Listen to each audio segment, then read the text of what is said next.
आखिर अमेरिकाले इरान र खामेनीलाई नै किन बनायो मुख्य निशाना? सुन्नुस् दुनियाँलाई झस्काउने भित्री यथार्थ। उता मध्यपूर्वमा युद्ध चर्कदा यता खाडीमा रहेका 15 लाख नेपाली त्रासमा छन्।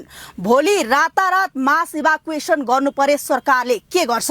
इरानको यो युद्ध यसरी आइपुग्दैछ हाम्रो भान्सासम्मै। फागुन 21 मा भोट हाल्नु अघि यो युद्धले सिकाएको एकपटक सबैले सम्झिनै पर्ने यो पाठ। कल्पना गर्नुस् त तपाई यहाँ शान्तिको सास फेर्दै हुनुहुन्छ, तर उता मध्यपूर्वको आकाशबाट आगो बर्सिरहेको छ। इरानका सर्वोच्च नेता मारिएका छन् र यसको प्रत्यक्ष धक्का खाडीको मरुभूमिमा पसिना बगाइरहेका 15 लाख नेपालीको मुटुमा लागिरहेको छ। यो कुनै हलिउड सिनेमाको दृश्य होइन, यो आजको विश्वको डरलाग्दो यथार्थ हो। फेब्रुअरी 28 को मध्यरात अमेरिका र इजरायलले इरानमाथि इतिहासकै भयानक र समन्वयात्मक सैन्य आक्रमण सुरु गरे। पेन्टागनले यसलाई नाम दियो अपरेसन एपिक फ्युरी। करिब 200 लडाकु विमानले इरानको कमान्ड सेन्टर, आणविक केन्द्र र सैन्य अखडाहरूमा एकै पटक बम खसाले। इरानी सरकारी सञ्चार माध्यमले पुष्टि गरिसकेका छन् 86 वर्षीय सर्वोच्च नेता आयातोल्लाह अली खामेनी मारिए। शीर्ष नेतृत्वको हत्यापछि इरानले पनि इजरायल र खाडीका अमेरिकी अखडाहरूमा सयौं ब्यालिस्टिक क्षेप्यास्त्रको वर्षा गरिरहेको छ। मध्यपूर्व अब आधिकारिक रूपमा बहुआयामिक युद्धको भुमरीमा फसेको छ। तर यहाँ एउटा गम्भीर प्रश्न उठ्छ, आखिर अमेरिका र इजरायलले इरानमाथि यति चरम कदम किन उठाए?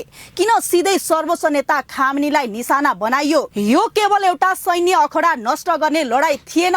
वाशिंटन र जेरुसलेमको नजरमा खामेनी मध्यपूर्वका ती सबै प्रोक्सी युद्धका मास्टरमाइन्ड थिए, चाहे त्यो गाजाको हमास होस्, लेबनानको हिजबुल्लाह वा लाल सागरको हुथी। अमेरिकालाई राम्ररी थाहा थियो जबसम्म खामेनी र रिभोल्युसनरी गार्ड्सको सर्वोच्च कमान्ड सुरक्षित रहन्छ तबसम्म इरानको आणविक हतियार बनाउने महत्वाकांक्षा र मध्यपूर्वमा उसको दबदबा रोकिनेवाला छैन। त्यसैले यो आक्रमण सर्पको टाउकोमै हान्ने रणनीति थियो। अमेरिका र इजरायलको अर्को भित्री खेल इरानको सैन्य संरचनालाई तहस नहस बनाएर त्यहाँ सत्ता परिवर्तन गराउनु हो। सर्वोच्च नेताको अन्त्यसँगै इरान भित्रै विद्रोह भड्किने र इस्लामिक गणतन्त्र ढल्ने अमेरिकी आकलन यसको पछाडि लुकेको छ। तर यो युद्ध वाशिंटन र तेहरानको मात्र रहेन, यसले हाम्रो घरको ढोका ढकढकाइसकेको छ। किनकि यसको पहिलो आर्थिक झड्का आजै विश्व बजारले महसुस गरिसक्यो। हर्मुज जलडमरू मार्ग बन्द हुने त्रासमा कच्चा तेलको मूल्य प्रति ब्यारेल $120 नागेको छ। सुनको भाउले ऐतिहासिक रेकर्ड तोडेको छ। हाम्रो चुलोको महँगी अब रातारात अकासिनेछ। त्यो भन्दा ठूलो र डरलाग्दो कुरा खाडी मुलुकमा रहेका हाम्रा 15 लाख नेपाली दाजुभाइ दिदीबहिनीको सुरक्षा हो।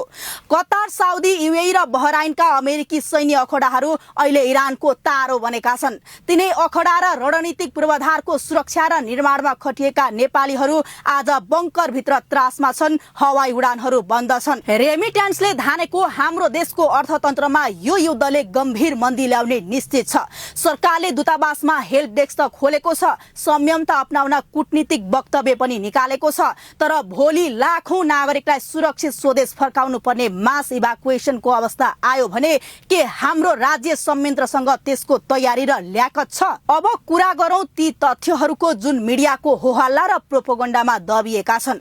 अमेरिका भन्छ उसले आणविक खतरा टार्न आक्रमण गर्यो, तर खामेनीको मृत्युले इरानमा शान्ति होइन, एउटा खतरनाक शक्ति शून्यता र आन्तरिक संघर्ष जन्माउनेछ।